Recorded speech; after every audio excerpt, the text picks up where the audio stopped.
You've been through this yourself. You've trained a lot of people, including your wife, on this. What's the hardest part? Man, it's all a mindset thing, like bodybuilding, like it's not hard to go into the gym and absolutely kill it. It's not hard to nail your macros perfectly, acutely. Any day in time, people can go to the gym and kill it in the workout. They can kill their macros and they can just nail everything on the hip.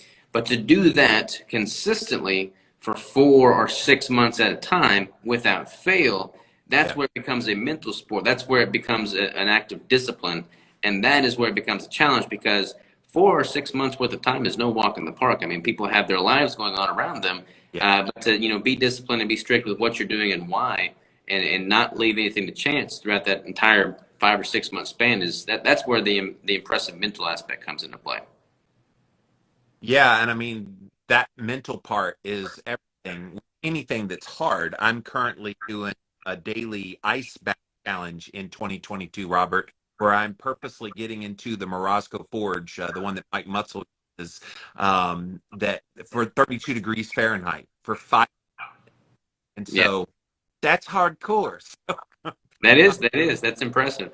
And so when you do that and you do it on a consistent basis, some days you feel great. Some days it's going to be like, this is easy, this is wonderful. And then some days you're like, here. And so I'm sure, I guess it depends day to day in the process of this. How do you keep that mind on track when it starts to go to all the bad places? I think really just focusing on what the big picture goal is and recognizing that this moment in time that really freaking sucks is just simply a moment in time. Like this is not my life in its entirety. This is simply a moment in my life. And when you're able to recognize the brevity of life and realize that this hardship is making you better, making you more resilient, making you more harder to kill, honestly. Like Yeah. once you have that realization, you just become, or I become, addicted to that hardship. And then I learn to equate hard things with positive things.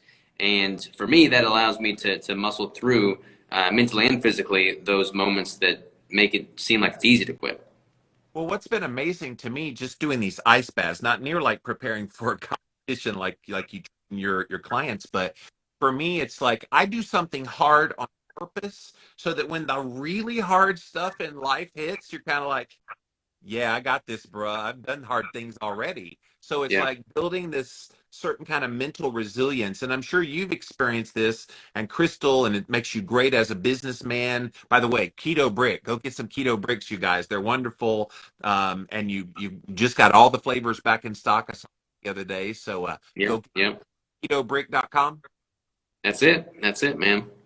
But yeah, dude, like that's been the biggest shock, like for me, of doing this ice bath thing. And I'm sure once someone a bodybuilding competition, no matter how they do, the fact that they did it, Yeah. something is up here.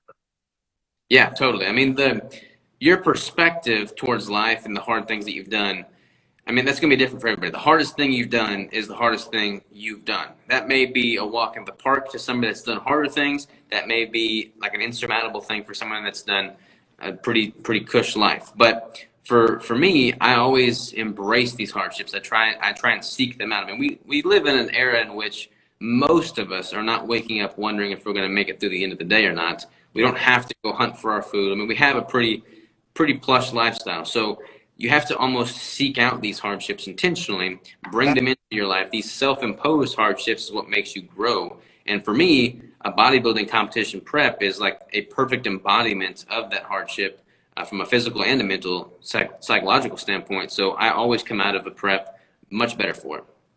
I have nothing but mad respect for anybody that would put themselves through that because that's something that people look at and go, I could or would never do that. And I've heard the same thing about ice baths. They're like, I would never do that. I'm like, yeah, but if you knew what would be awaiting you on the other side of it, you might be a little more motivated. Absolutely, man. Absolutely. Yes, yes. By the way, there's the Keto Brick website. Go check them out, ketobrick.com. And yeah, you've been doing that for a while. How's the business? Is it going well? Yeah. Everything's going good, man. We got some new flavors on the horizon. We're hiring some new people right now. We're just hustling. We got the new building here, so we've been getting it all outfitted. But we're just taking it one day at a time and loving every minute of it, man. Yes, and that's not your only entrepreneurial venture. He's also Live Savage Apparel. Dude, you're Yep. doing everything. I heard the KetoCon people hired you guys to do their shirts or whatever for them this year, so that's kind of cool too. Yeah, I'm actually going to do a test print this week. So we're getting that set up right now to run a shirt through. Dude, like you've got your hands in a lot of things.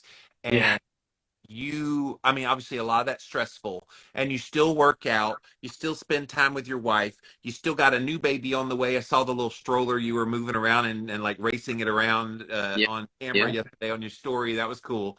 How do you balance it all? How do you take all of the thing that you made and created and blessed with? How do you think? I don't know that I do, man. I don't know that I don't think I am the perfect illustration of somebody that has it all balanced, because I'd be lying to you if I told you my life was balanced. I mean, I'm in a state where work tends to be the priority for me, so I'll typically go for that. Now I was very strategic in how I built all this, and I knew from the onset that I wanted it to be symbiotic in nature. So building a business around health and fitness and nutrition made it much easier for me to stay on top of my own health, fitness, and nutrition, because it kind of worked in tandem with the business. But like I probably don't spend as much time with Crystal as I should. I probably don't, disconnect and spend more time just doing home stuff as I should, because I love all the business stuff. I feel like having the baby will certainly encourage that a lot more, and probably, by no choice. I mean, it's going to have to happen. I'm going to be changing diapers whether I want to or not. But I'm excited for it. I think, building a life and being intentional with it in a way that everything that you truly are passionate about builds upon everything that you're spending time on. So many people live a life in which they balance with one thing, but then it distracts from something else. I've tried to structure my life in a way that everything builds the whole. Dude, and I've seen you from when you were an unknown who you are now, and you're amazing. I want people to know that you have built something that is ethical, that is real. I think that's why you guys have seen such great success, is you're not pretending. And unfortunately, not everybody in the keto space is real. And even keto is kind of on kind of downward slope away from that high it was just a few years back. And I know you're tied to Keto Savage and the Lady Savage and Keto Brick. Do you sense at some point there may need to be a shift away from that term, or will you always embrace that term? I mean, it's funny, man. Like keto definitely isn't the hype that it was a few years back, and sometimes I wish that wasn't the case. Like I loved all the excitement that came with that, that freshness of it all when it was on top of the world.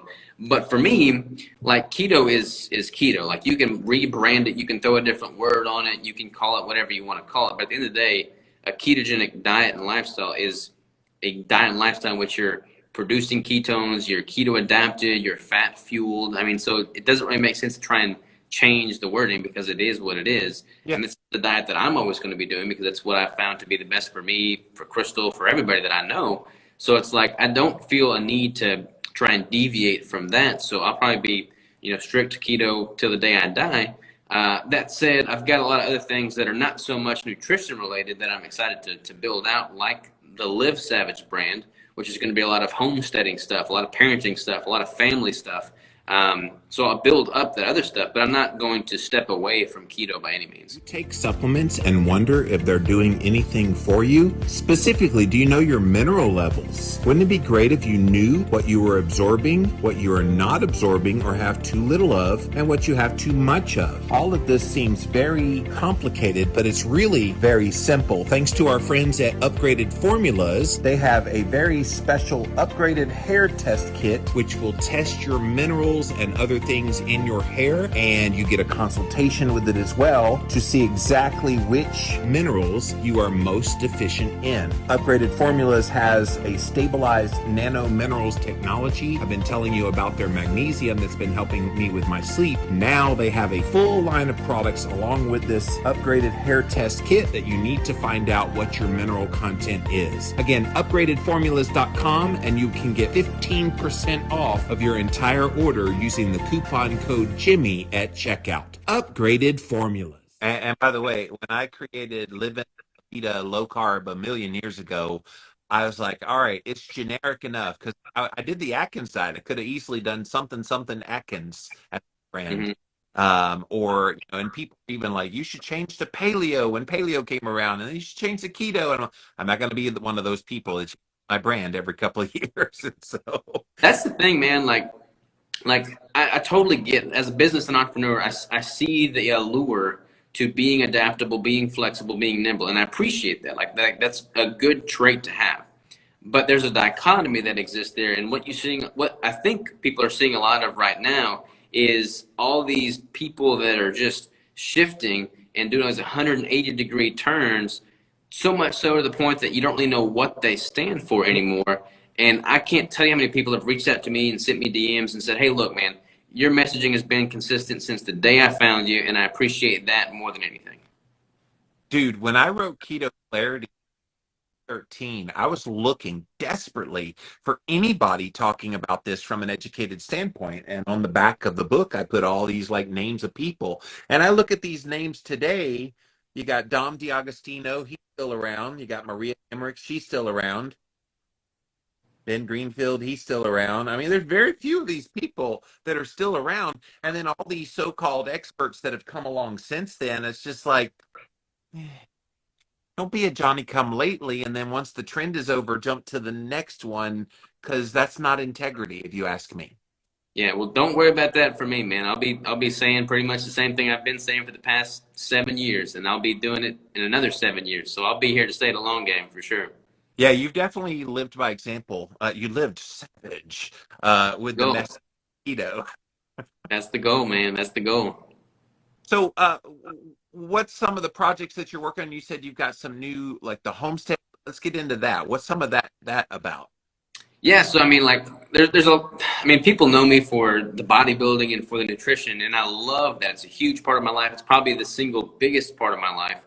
But there's a lot more in my life that I'm excited about that I want to, put out there for people to just see. And they could take something from it. They couldn't take something from it. I mean, it's going to resonate with some and not others. But basically, we're going to build a brand around all the other pillars that I view important. So like of all the pillars, health is one, but so is relationships, so is wealth creation and entrepreneurship, so is spirituality, so is parenting and relationships that you have, amongst your friends and family, and so is, self-improvement, things like, hunting and archery and getting back into nature. Like these are all things that I'm very passionate about, but it doesn't really make sense to necessarily put that into the Keto Savage brand and moniker. So I'm building out another brand that encompasses this broader spectrum, just so that I can have the opportunity to unveil that information as well.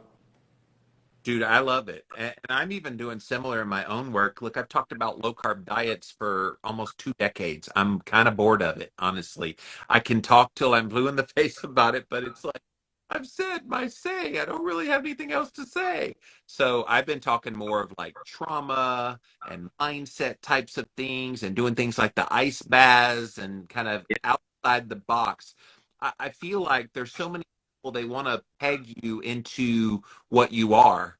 So for you, you're Keto Savage. Oh, Keto Savage. Don't ever talk about anything but keto. And that robs you of who you are as an individual, robs me of who I am as an individual. If we have more things that are on our minds, more life experience, more things that we want to put out there to the world, use the platform you've been given because of keto to then go and do better things. Yeah, totally, man. I mean, like I said, I'm always going to be very passionate about the ketogenic diet lifestyle. I'm going to continue to put out a ton of content around that.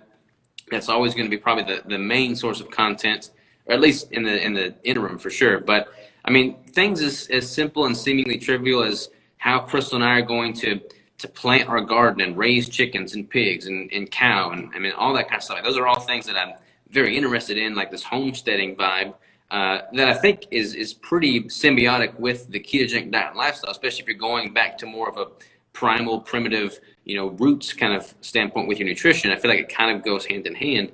But then having like a dedicated brand in which to really focus on that type of content is something I'm super excited to start putting information out on.